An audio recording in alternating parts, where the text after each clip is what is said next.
अस्सलाम वालेकुम। आज की बड़ी खबर यह है कि आईएसआई के सरबराह लेफ्टिनेंट जनरल फैज़ हमीद काबुल गए।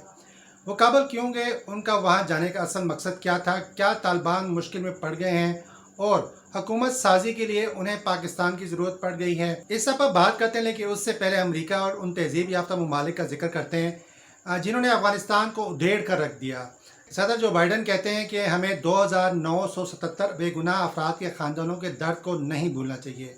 ये वो अफराद हैं जो 9/11 हमले में हलाक हुए थे, लेकिन सवाल ये है कि इस दर्द के बदले अफगानों को अमेरिका ने जो दर्द दिया उसका मदावा कौन करेगा।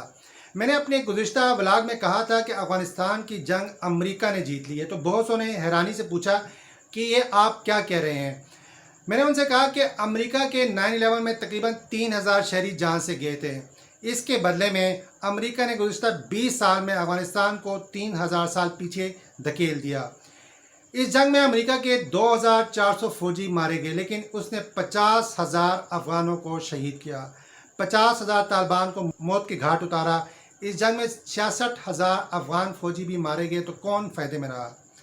अफगानिस्तान की जंग में अमेरिकी अवाम के टैक्स के $2.25 ट्रिलियन लगे, लेकिन अमेरिका की बाज़ कंपनियां जो इस जंग में जंगी साजो सामान न सिर्फ अमेरिका बल्कि इत्तेहादी ममालिक को फ़रोख्त करती रहीं, उनका मुनाफा अरबों डॉलर का है। मसलन तेरह साज कंपनी बोइंग की बात करें जो B-1 बम्बर बनाता है, इसके अलावा B-52, C-17 cargo jet, V-22 जो वर्टिकल टेक ऑफ एयरक्राफ्ट है, F-15 और F-18 फाइटर बनाती है। इसने $5 अरब कमाए। अमेरिका की लॉकहीड मार्टिन कंपनी दुनिया की बड़ी डिफेंस कंपनी है, ये ब्लैक हॉक हेलीकॉप्टर बनाती है। इसके अलावा रियातन कंपनी ने असले की फ़रोख्त और ट्रेनिंग से पैसा कमाया। सिर्फ अफगान पायलट्स की तरबियत पर इसे 2020 में $145 मिलियन मिले।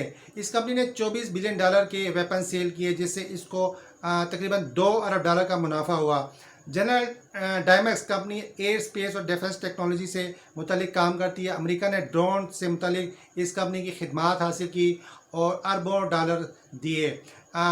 टेक्सट्रोन कंपनी ने वार ऑन टेरर के दौरान $4.1 बिलियन का असला बेचा। इसकी टोटल सेल $14.2 बिलियन थी और मुनाफा $1.2 बिलियन का था। लेडोस एक और असला साज कंपनी है जिसने $4.4 बिलियन का हथियार फरोख्त किए। इसकी टोटल सेल $10.2 बिलियन है और मुनाफा $242 मिलियन। इसी तरह बरतानिया, फ्रांस और जर्मनी की असला साज कंपनियों ने भी दहशतगर्दी की इस जंग में खूब माल बनाया। सदर बाइडन कहते हैं कि उसामा बिन लादेन को 10 साल पहले मारकर अमेरिका ने अपना मिशन मुकम्मल कर लिया था, लेकिन साथ में वो ये भी कहते हैं कि दाइश से अमेरिका को ख़तरा है। ये वही दाइश है जिसकी शाम और इराक में सरपरस्ती अमेरिका करता रहा है।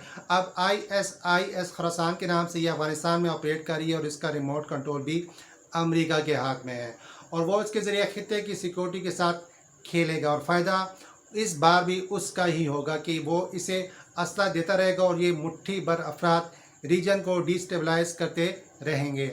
अहमद मसूद भी मगरब का एक ऐसा ही मोहरा बन रहा था, लेकिन अफ़गान तालिबान ने इस बार पंशेर की तरफ पेशकदमी मजबूत कदमों के साथ की थी और उसका मुस्बत नतीजा बरामद हुआ।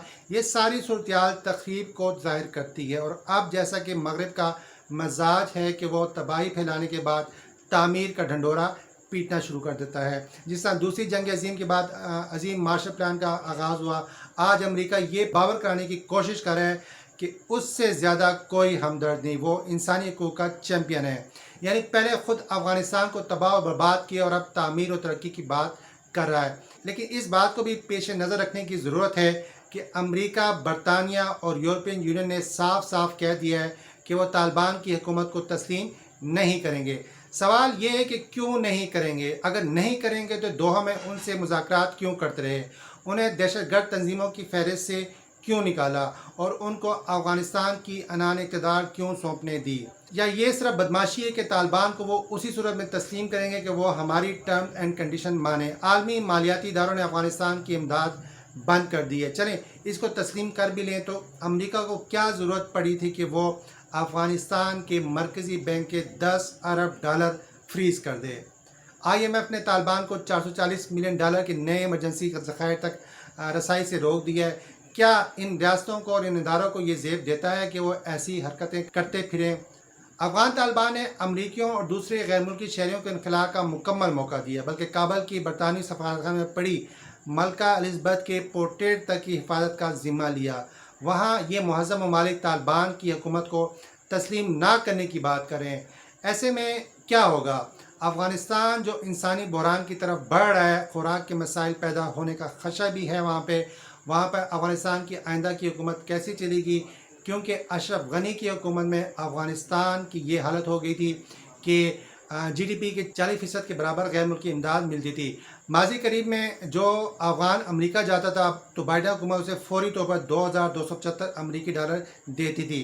15 अगस्त के बाद काबल एयरपोर्ट पर आपने जो मनाजिर देखे वो इसलिए थे कि अमेरिका अफ़गानिस्तान का ब्रेन ड्रेन कर रहा था ताकि ये मुल्क कभी तरक्की ना कर सके। कनाडा ने 50,000 अफगानों को पनाह देने की बात की। इसी तरह बाज़ दूसरे तरक्की याफ्ता ममालिक ने भी अफगानों को आने की इजाज़त दी।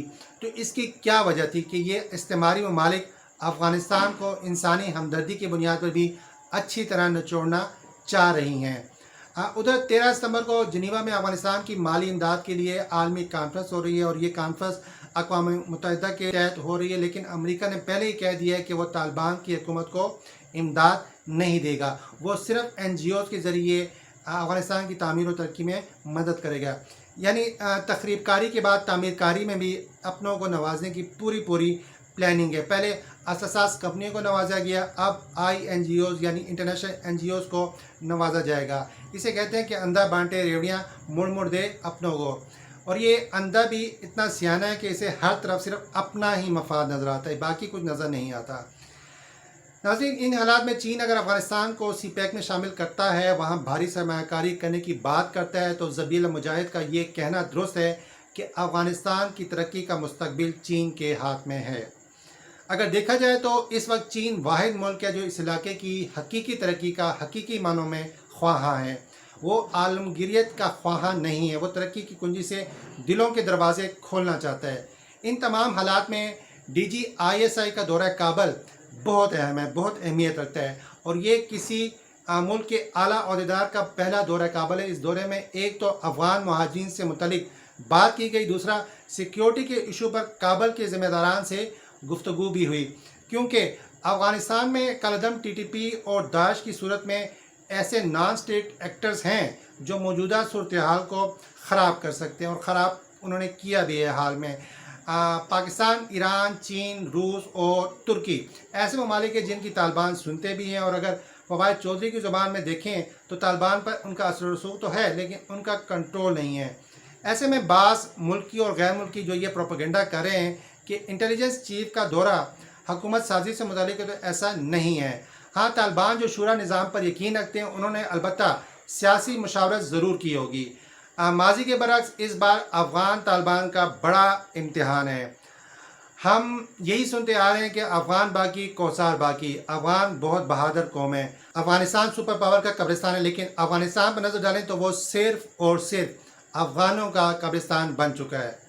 मतलब हमने बार बार अफ़गान को बांस पर चढ़ाए रखा कि वो बहुत बहादुर है और फिर इस बहादुरी की उसे बहुत भारी कीमत भी चुकाना पड़ी। नस्लें की नस्लें तबाह हो गईं।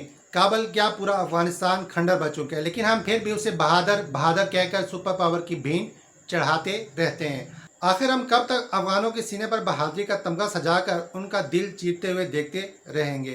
ज़रा सोचिएगा। अब तक के लिए इतना ही। अपना और अपने हमवतनों का बहुत ख्याल रखिएगा और इस चैनल का भी बहुत शुक्रिया। अल्लाह वारिस।